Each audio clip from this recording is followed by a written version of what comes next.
नमस्कार, मैं नंदिनी नागर और आप देखना शुरू कर चुके हैं वर्ल्ड हेडलाइन। यूँ तो हमारा भारत देश कहने के लिए एक लोकतांत्रिक देश है।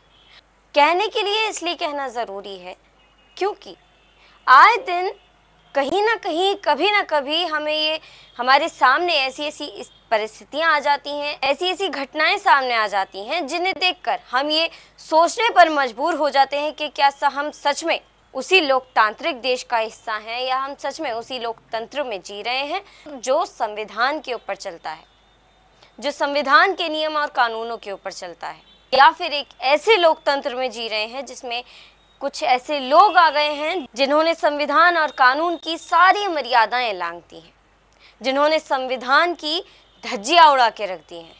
और इसी कतार में कुछ लोक सेवक भी शामिल हो गए हैं जो न केवल अपनी कर्तव्य विमुक्ता में जीते नजर आते हैं बल्कि सरकारी सुविधाओं का लुत्फ उठाते हुए भी नजर आते हैं। और इन सब के बाद केवल एक ही सवाल जहन में आता है कि क्या हमारे सिस्टम को अब बदलाव की ज़रूरत है? क्या सच में हमारा सिस्टम एकदम ठप हो गया है? और अगर हाँ, तो सबसे बड़ा और सबसे पहला सवाल यही खड़ा होता है कि क्या पूरे विश्व का सबसे बड़ा लोकतंत्र जो कि 75 साल पुराना है, क्या अब इसी 75 साल पुराने लोकतंत्र में सुधार करने की ज़रूरत है? जब हम नाबालिग होते हैं, छोटे होते हैं, हमें बताया जाता है हमारे कर्तव्यों के बारे में, हमारे कामों के बारे में, क्या करना चाहिए, क्या नहीं करना चाहिए, क्या सही है, क्या गलत है। लेकिन जैसे ही हम बालिग की उम्र में आते हैं, हम बालिग हो जाते हैं, एक सिटीज़न बन जाते हैं, हमारे अधिकार हमारे पास होते हैं, तब हम छोटी छोटी बातों को नज़रअंदाज कर देते हैं, कर्तव्य विमुक्ता की ओर बढ़ते जाते हैं, जो कि हमारी सबसे बड़ी गलती बन जाती है, जिसकी वजह से न ही केवल हम अपना नुकसान करते हैं बल्कि हम अपने कर्तव्यों का भी सदुपयोग नहीं कर पाते हैं। इस वीडियो में आज हम सिस्टम के इन्हीं हालातों के बारे में जानेंगे। वर्ल्ड हेडलाइन न्यूज़ के चीफ एडिटर चक्रपाणी चक्र द्वारा रिटायर्ड नेवी ऑफिसर मोहित तेवतिया से बातचीत की गई। आइए सुनते हैं। आज का हमारा ये कार्यक्रम प्रेस कोर काउंसिल को समर्पित है, वर्ल्ड हेडलाइन को समर्पित है। और मैं सीधा कहूँ कि हमारे प्रेस कोर काउंसिल के एक संरक्षक हैं इंदु भूषण बाली साहब, जिन्होंने हमको संवैधानिक मौलिक कर्तव्य और संवैधानिक राइट्स के बारे में काफ़ी कुछ प्रोत्साहित किया। और हम आज का ये ब्रॉडकास्ट पूरी तरह से कर्तव्य पालना की तरफ लेके चलना चाहते हैं। आज जो शख्सियत हमारे साथ मौजूद हैं उनका भी जिक्र करना इस कार्यक्रम में बहुत ज़्यादा ज़रूरी है। उत्तर प्रदेश के जनपद बुलंदशहर के गांव भटोला के निवासी हैं और पूर्व एक सैनिक रहे हैं।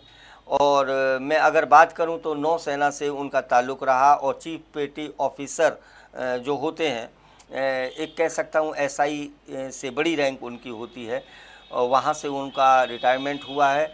और सेवा समाप्ति के बाद जो उनकी सेवानिवृत्ति हुई है, उसके बाद से अपने ही गांव में रह के वो बहुत सारे बच्चों को कोचिंग दे रहे हैं, फ्री ऑफ किसी भी तरह से कोई आर्थिक अनुदान उनसे नहीं लेते, फ्री ऑफ कॉस्ट उनको कोचिंग दे रहे हैं।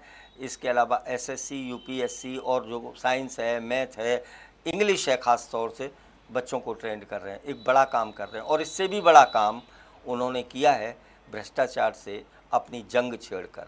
तो एक फौजी की जंग भ्रष्टाचार के खिलाफ इस सिस्टम की खामियों को बताती हुई आज का ये कार्यक्रम बहुत ख़ास होने वाला है। हमारे साथ जुड़े रहिए और इसका चैनल को सब्सक्राइब भी कर लीजिए। आइए आपसे रूबरू करता हूँ मोहित तेवतिया को, जिन्होंने बुलंदशहर के प्रशासन से एक जंग छेड़ दी है और ये जंग अब उत्तर प्रदेश के माननीय उच्च न्यायालय यानी इलाहाबाद हाई कोर्ट तक पहुंच गई है। और लेटेस्ट हम अगर आपको बता दें तो अब हाई कोर्ट ने DM Bulandshahr, CDO Bulandshahr, DPRO Bulandshahr और सेक्रेटरी पंचायत को तलब कर लिया है। तो आइए भ्रष्टाचार के खिलाफ लड़ाई लड़ने वाले, ये जंग शुरू करने वाले एक योद्धा से आपको रूबरू करता हूँ, मोहित तेवतिया। बहुत बहुत स्वागत है मोहित जी आपका हमारे चैनल पे। बड़े आजकल बड़े चर्चे चल रहे हैं आपके। सबसे पहले मैं जानना चाहता हूं आपसे कि आप अपना परिचय दें हमारे दर्शकों को। नमस्कार सर, आपने मुझे यहाँ बुलाया उसके लिए बहुत बहुत धन्यवाद, तहे दिल से धन्यवाद आपका। क्योंकि आज का जो मीडिया है वो अपना काम नहीं। शुरुआत में ही मीडिया को लेके बैठ गए भाई साहब। चलिए आप कहिए। हमें गाली सुनने की आदत हो गई है दरअसल। जब हम मीडिया से, भाई इसमें कोई शक नहीं है कि हम भी मीडिया से ही ताल्लुक़ रखते हैं, लेकिन आप कहीं हद तक सही कह रहे हैं। हमारे भाई बहन हैं जिनके कारण आप, खैर अपनी चालीसा को पढ़िए आप। हाँ सर, मैं ताल्लुक़ रखता हूँ भटोना गांव से और मैं एक फ़ौजी हूँ। 2017 में रिटायर हुआ हूँ और मेरे जो आदर्श हैं वो चौधरी चरण सिंह हैं, क्योंकि मैंने उनकी जीवनी पढ़ी, उनका संघर्ष पढ़ा और मैं चाहता हूं कि जो उनकी जीवनी और उनके संघर्ष हैं वो अपनी लाइफ में उतारूं, क्योंकि वो जो भी थे वो किसानों के लिए थे, किसानों के मसीहा थे और हमारे किसान ही सीमा पे अपने जवानों को भेजते हैं। इसमें कोई शक नहीं है। आपने जैसा कहा कि चौधरी चरण सिंह साहब से आपका ताल्लुक़ रहा, उनसे बड़ी प्रेरणा आपको मिली है, इसमें कोई शक नहीं। देश के अंदर हरित क्रांति लाने वाले चौधरी साहब रहे और ख़ास तौर से पश्चिमी उत्तर प्रदेश का तो शायद ही कोई ऐसा व्यक्ति होगा जो चौधरी साहब को नमन ना करता हो। और मैं खुद भी चौधरी साहब से बड़ा प्रभावित हूँ। मेरे साथ भी कई, जब मेरी शुरुआती दौर थी पत्रकारिता की, तो चौधरी साहब बड़े, आप कभी उनसे मिले नहीं मिले मुझे नहीं पता, लेकिन मैं मिला हूँ उनसे और वो बड़े सादा थे, बड़े सिंपल थे और कहते मैं बिल्कुल दो टूक कहते थे। मतलब बड़ी सादा सी जुबान, कोई बनावट नहीं। मैं उनसे मिला हूँ। हालांकि ये जो दर्शकों बात है, मैं इसके ऊपर पूरा एक एपिसोड तैयार कर सकता हूँ। चौधरी साहब से मेरी 3 दिन की मुलाकात है, मतलब 3 बार की मुलाकात है और 3 दिनों में 3 बार में मैंने ऐसा अनुभव किया था कि इंसान को ऐसा ही होना चाहिए, इतना ही दयालु होना चाहिए और इतना ही सादा और सिंपल होना चाहिए। ये बात फिर करेंगे चौधरी साहब के बारे में। आज जो बात कर रहे हैं हम बुलंदशहर के भ्रष्टाचारियों के खिलाफ करने जा रहे हैं और मैं ये जानना चाहता हूँ भाई साहब, जैसा आपने कहा भी कि फ़ौज से, नौसेना से आपका रिटायरमेंट हो गया तो पेंशन वेंशन भी ठीक ठाक मिल रही होगी। जी सर, सब कुछ सही है, तो फिर ये पंगा लेने की क्या ज़रूरत है जो प्रशासनिक अधिकारियों से जाके भिड़ गए? सर एक्चुअली फ़ौज हमें ये सिखाती है कि आपको कोई भी गलत काम दिखाई देता है तो आप उसको सहन नहीं करोगे, उसका आपको जवाब देना है वहीं पे। क्योंकि नौसैनिक या सैनिक को वो सिखाया जाता है, वो ट्रेंड किया जाता है कि आपको गलत चीज़ सहन ही नहीं करना है, उसको वहीं then and there you have to reply. अभी जैसा मुझे जानकारी मिली है, आपका एक आदेश, माननीय हाई कोर्ट इलाहाबाद का एक आदेश आया है। जी सर। जिसमें डीएम बुलंदशहर जो अभी समय हैं श्रुति जी, और जो सीडीओ बुलंदशहर इस समय है वो भी महिला अधिकारी हैं। फर्स्ट पोस्टिंग है शायद उनकी एज ए सीडीओ। हमारे डीपीआरओ हैं। तो भैया ये विकास करने वाले लोग हैं, आपने इनको हाई कोर्ट में तलब करवा दिया। सर एक्चुअली प्रॉब्लम ये है कि मैं गांव में आया, मैंने देखा हमारे गांव की रोडों में पानी भरे हुए हैं, हमारी रोड तालाब बनी हुई है। और जब मैंने ग्राम प्रधान से शिकायतें की कि भाई हमारी नाली, रोड, या फिर मैंने और भी पॉलिटिशियन से भी शिकायत करी, जो भी हमारे लोकल पॉलिटिशियन है सबको मैंने इन्फॉर्म किया। किस किस को? विधायक जी को मैंने इन्फॉर्म किया, जो हमारे लोकल विधायक सिकंदराबाद हैं, लक्ष्मी राज जी को जी। जिला पंचायत को हमने इन्फॉर्म किया लेटर से। अच्छा, तेवतिया जी को?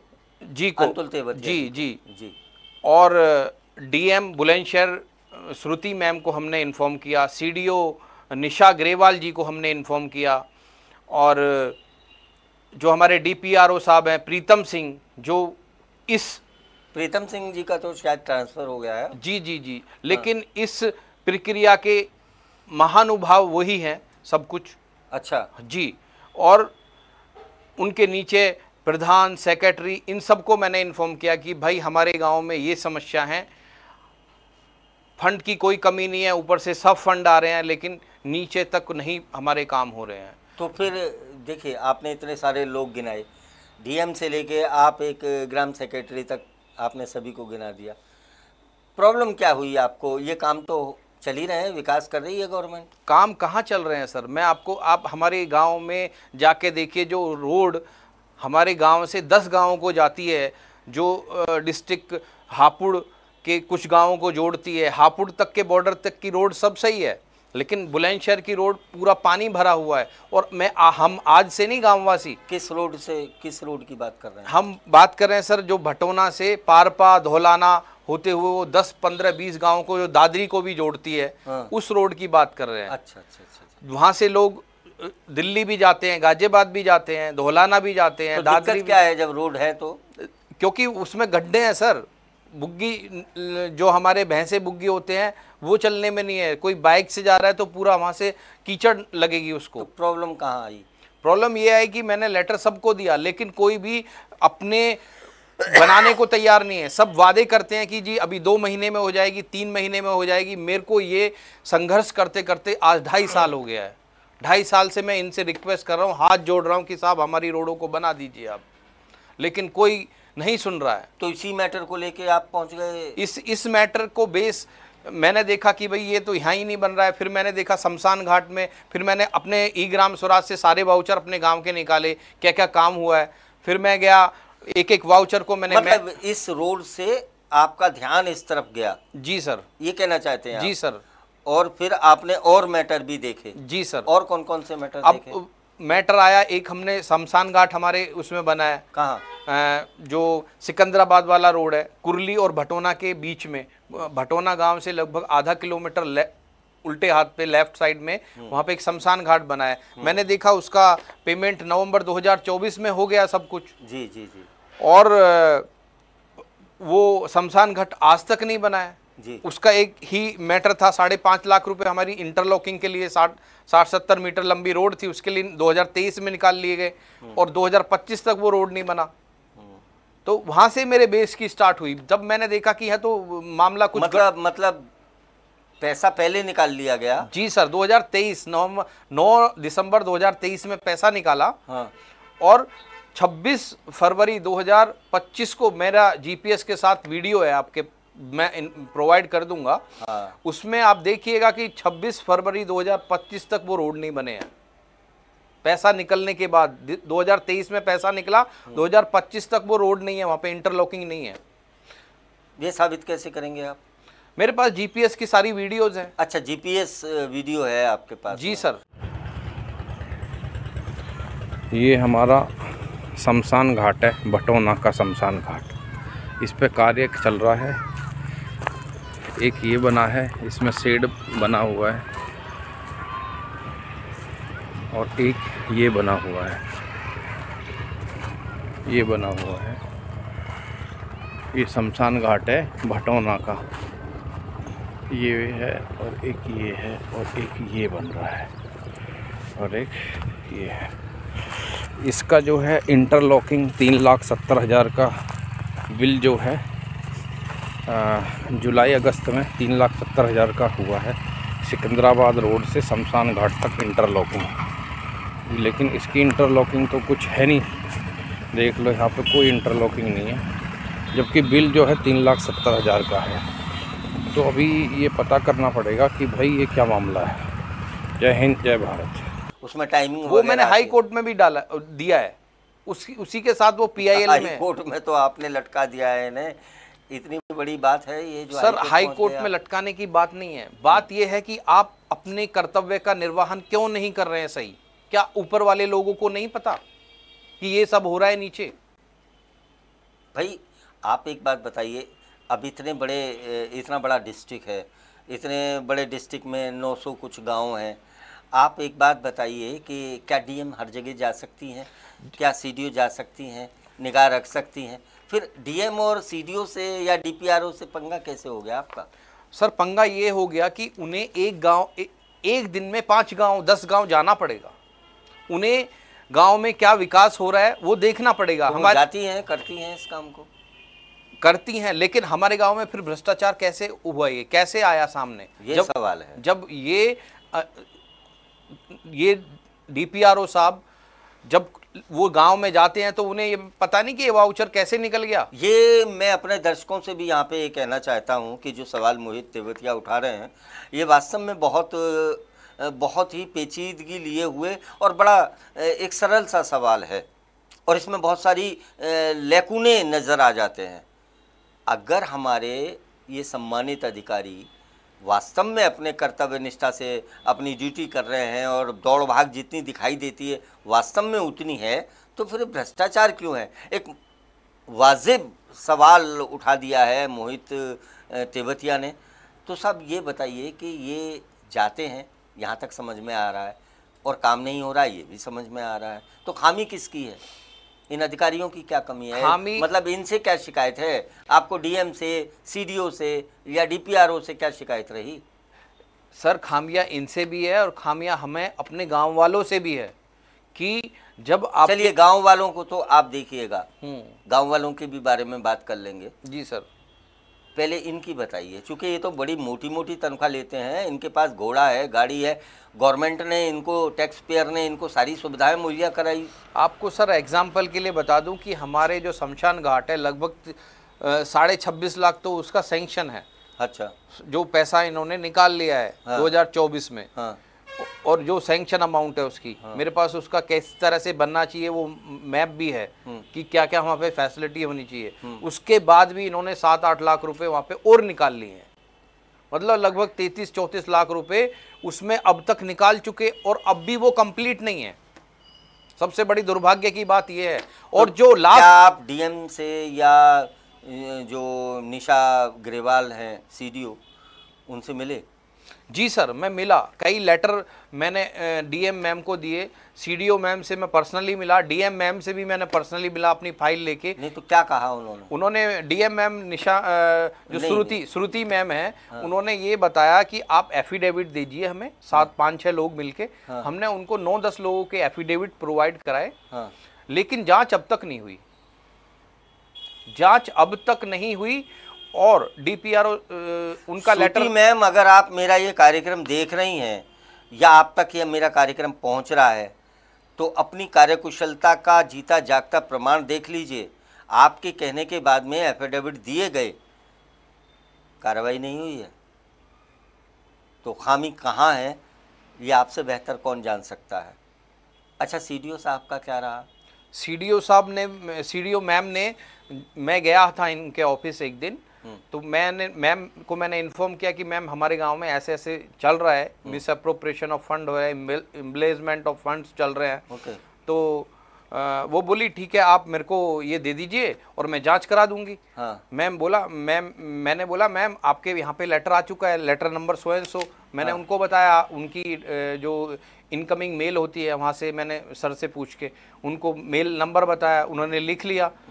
और वो उन्होंने ये पूछा मुझसे क्वेश्चन कि आपका इसमें, आप क्यों ये सब कर रहे हैं, क्यों कराना चाहते हैं, ये आपका इसमें क्या हित है?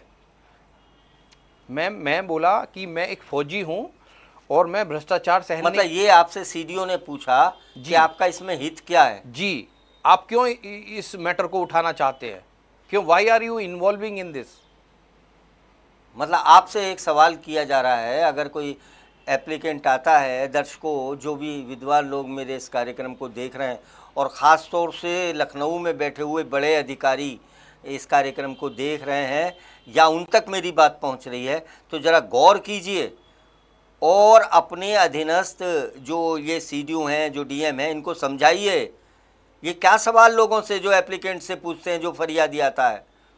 और फरियादी कोई आपका मातहत नहीं है, यहाँ मैं बताए देता हूँ, और देश के तमाम आईएएस, तमाम आईपीएस, तमाम एचजेएस अधिकारियों को भी ये बात मैं कहे देता हूँ कि ये देश लोकतांत्रिक देश है, संविधान से चलता है और आप लोक सेवक हैं। तो सेवा करने की जब आप तनख्वाह लेते हैं तो उसी भाव से सेवा कीजिए। तो आपको रेस्पॉन्स सही नहीं मिला? रेस्पॉन्स ये मिला, ये बोला जाता है कि do you know you are talking to a IAS officer. IAS officer है तो क्या खा जाएगा कोई? नहीं, हम तो आईएएस ऑफिसर, देखिए जहाँ तक मैं समझता हूँ, मैंने पढ़ा है, लोक सेवा आयोग से जो चयनित होके अधिकारी आते हैं, जो आईपीएस बनते हैं, जो आईएएस बनते हैं और फॉरेन सर्विस में जाते हैं, तो ये तमाम अधिकारी, इसलिए इनको ये एक तरह से डिग्री दी जाती है आईएएस की, यूपीएससी बोर्ड डिग्री चयन करके देता है इनको, कि ये लोग समाज को अच्छी तरह समझते हैं और ये अपने विवेक का इस्तेमाल करते हुए समाज की जो समस्याएं उनका निराकरण करने में सक्षम होंगे और एक ऐसा वातावरण तैयार करेंगे देश का, जो लोकतांत्रिक जो ढांचा है, देश की व्यवस्था है, वो और ज़्यादा मजबूत हो। लेकिन जो आपके, क्या वास्तव में सीडीओ ने ये बोला आपसे कि आईएएस अधिकारी क्या होता है, आप समझते हैं? जी, उन्होंने यही बोला कि do you know you are talking to an IAS officer. तो आपने कोई ऐसी बात की कि जो आईएएस ऑफिसर? नहीं, मैंने ये बात की मैम भ्रष्टाचार हो रहा है और हमारे गांव में ये इशू है। मैं देखो, उनको पावर है, उनको लोकतंत्र में राइट्स दिए, पावर दी है। मेरे को भी लोकतंत्र में कॉन्स्टिट्यूशन ने राइट दी है। मेरे को ये राइट दिया है कि आप अपने सबऑर्डिनेट सुपीरियर ऑफिसर के पास जाइए, एडमिनिस्ट्रेशन ऑफिसर के पास जाइए। मैंने अपनी ड्यूटी निभाई। अब वो कितनी ड्यूटी निभाएंगे, कितनी मेरी गांव की जांच कराएंगे, वो तो अभी पता चलेगा। और दूसरा, 6 जून को इन्होंने डीपीआरओ साहब ने लेटर मेंशन किया कि डीएम के सो एंड सो लेटर से ये जांच विद इन 15 डेज में होनी चाहिए। 6 जून को लेटर इशू हुआ है। मोहित जी, मेरे जहन में एक बात आ रही है, मैं अपने दर्शकों से जरा इस बात को बता देना चाहता हूँ कि जो यूपीएससी एग्ज़ाम क्रॉस करके आईएएस अधिकारी बनते हैं, मैं इनके बारे में आपसे कहना चाहता हूँ कि ये जो डिग्री है, बहुत सारे लोगों को में ये संज्ञान में रहता है कि इनके खिलाफ कार्रवाई नहीं हो सकती। मैं आपको बता देना चाहता हूँ कि आईएएस अधिकारी सस्पेंड भी होते हैं, बर्खास्त भी होते हैं और जेल भी जा सकते हैं। कानून में ऐसा प्रावधान है, संविधान ने इतना अधिकार दिया है। कोई भी अधिकारी अगर आपसे ये कहता है कि आप एक आईएएस से बात कर रहे हैं, चूँकि देखने में आता है कि बहुत सारे अधिकारियों में हनक आ जाती है कुछ, जबकि ये ऐसा होना नहीं चाहिए। अरे तुमको ईश्वर ने या कुदरत ने एक बड़ा ओहदा दे दिया, ये नसीब का खेल है। इसका ये मतलब नहीं है कि आप दुनिया के सबसे बड़े विद्वान हो गए। आपसे भी ज़्यादा बुद्धिमान लोग हैं। और आईएएस अगर बुद्धिमान होते हैं तो एचजेएस क्या होते हैं भाई? और जो संसद में कानून बनाते हैं ये क्या होते हैं?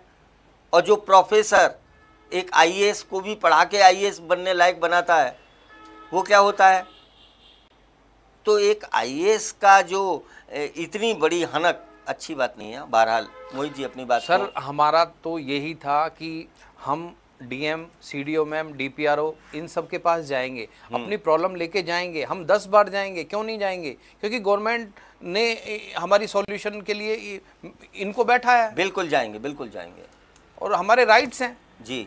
और गवर्नमेंट भी ये बोलती है 0 टॉलरेंस करप्शन के लिए। तो क्या आप लेकिन यहाँ पे तो 100% करप्शन हो रहा है।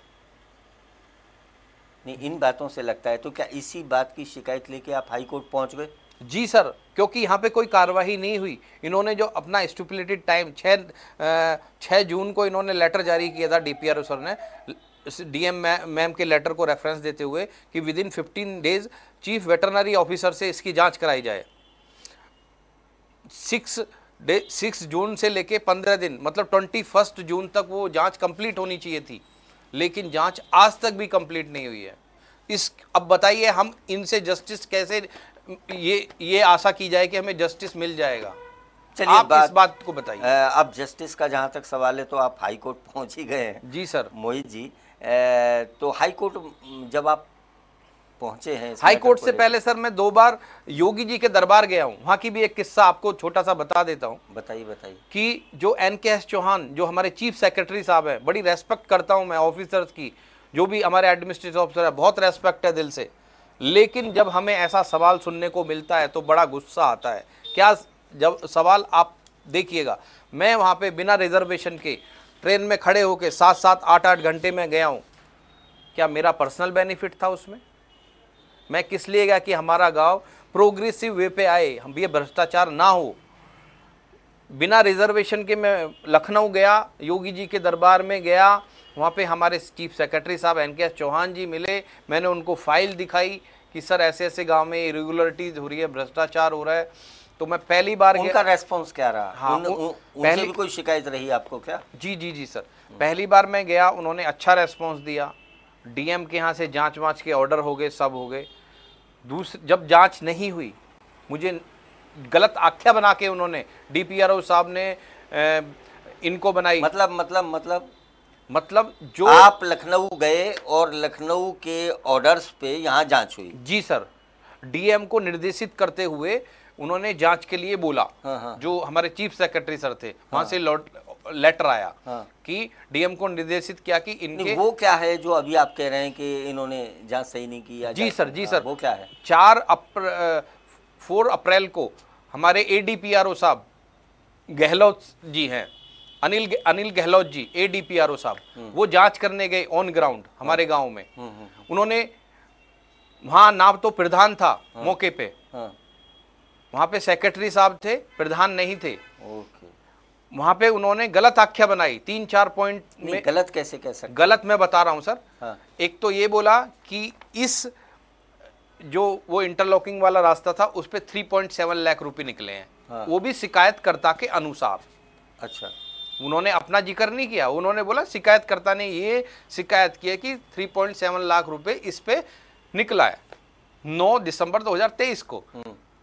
दूसरा ये बोला गया कि ये जो चौधरी चरण सिंह इंटर कॉलेज की प्रबंधन कमेटी है जो स्कूल की, उसका आंशिक रूप से कुछ भाग उस जमीन में आता है। तो उन्होंने ऑब्जेक्शन करा, जबकि वहां पे कोई ऑब्जेक्शन नहीं था।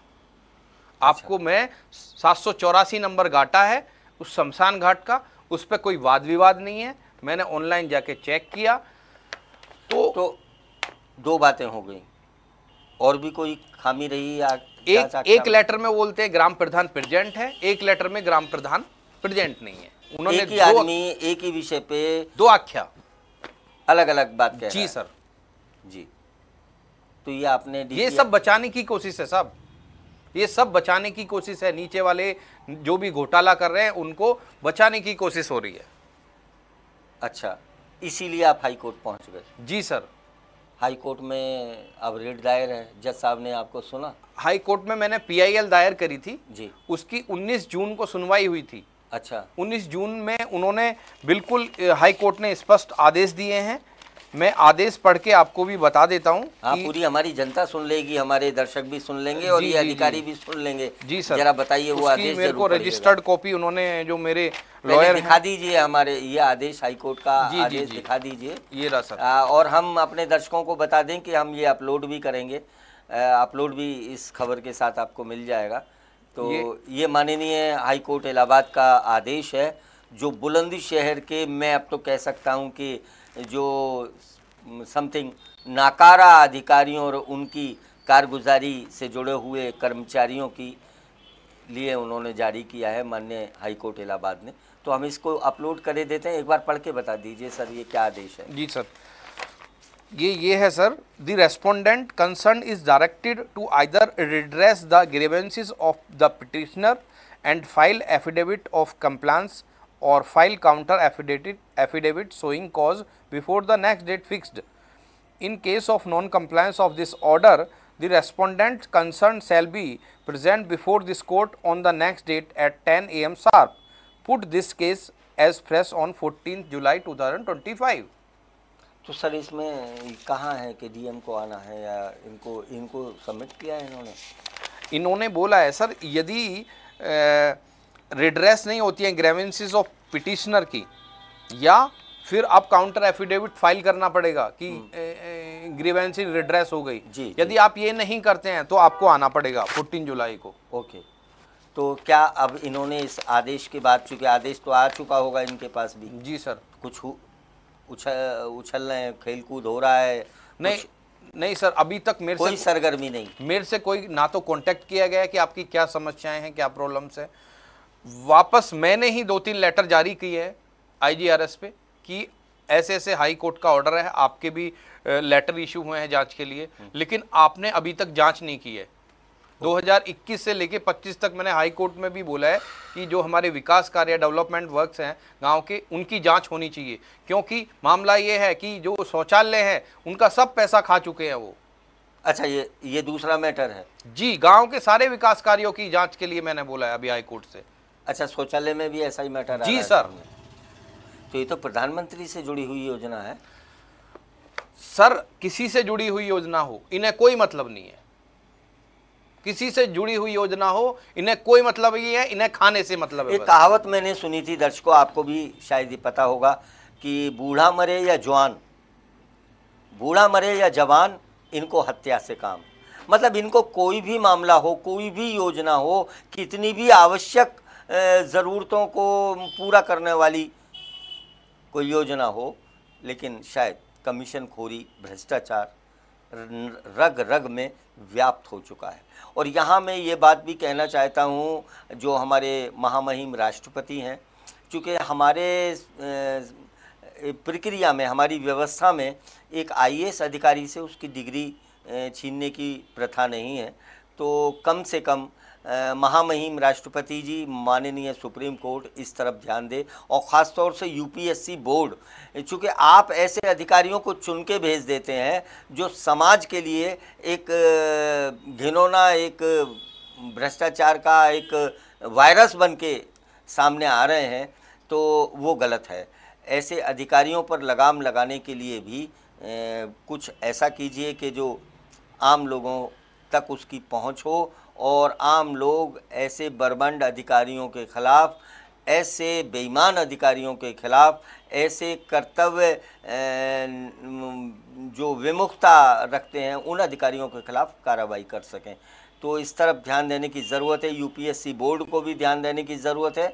साथ ही महामहिम राष्ट्रपति जी, माननीय सुप्रीम कोर्ट और हमारे संसद इस बात पे ध्यान दे तो जनता का बहुत सारा भला हो जाएगा। मोहित जी, और कुछ कहना चाहते हैं हमारे इस ब्रॉडकास्ट में? बस सर, मैं यही कहना चाहता हूं कि ये भ्रष्टाचार जो है ये ख़त्म होना चाहिए, और हमारा गांव एक प्रोग्रेसिव वे में जाना चाहिए। हमारे गांव में एजुकेशन के संस्थान बनने चाहिए, और हमारे गांव में UPSC IPS की कोचिंग सेंटर बनने चाहिए।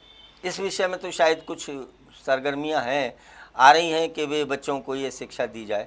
बहरहाल, जहाँ तक शिक्षा का सवाल है तो आज का हमारा विषय नहीं है, लेकिन उत्तर प्रदेश में 5000 से ज़्यादा स्कूल बंद हो चुके हैं, और ये हालांकि खबर मुझको अच्छी नहीं लग रही है कहते में भी। बहरहाल, सरकार की जो नीतियाँ हैं, अगर ये नीतियाँ जनता को नहीं सुहाती हैं तो इसमें बदलाव भी होगा, और जनता बदलाव करना जानती है। बहरहाल, आपको ये हमारा कार्यक्रम कैसा लगा, और इसके साथ साथ आपकी अगर कोई ऐसी समस्या है, कोई अधिकारी, कोई नेता, कोई बड़ा सांसद, विधायक या मंत्री आपकी बात को नहीं सुन रहा है, तो संविधान आपके साथ है। ये लोकतांत्रिक देश है, अपनी जिम्मेदारी को निभाइए। आप एक भारतीय नागरिक हैं, इस देश के मालिक हैं। आप अपने मालिक होने का एहसास कीजिए, और अपनी जिम्मेदारी को निभाते हुए अपने जिंदा होने का प्रमाण दीजिए। इस खबर के बारे में आपके क्या विचार, सुझाव है? क्या सच में हमारे लोकतांत्रिक सिस्टम को थोड़े बदलाव की ज़रूरत है, या फिर हमारे सिस्टम में जो कुछ ऐसे अधिकारी हैं उनमें कुछ सुधार की ज़रूरत है? आपके जो भी विचार सुझाव हैं आप हमें कमेंट करिएगा। अगर अब तक आपने हमारे चैनल को सब्सक्राइब नहीं किया है तो सब्सक्राइब कर लीजिए, चैनल को लाइक करिए, वीडियो को ज़्यादा से ज़्यादा शेयर करिए। देखते रहिए वर्ल्ड हेडलाइन। मैं नंदिनी नागर, नमस्कार।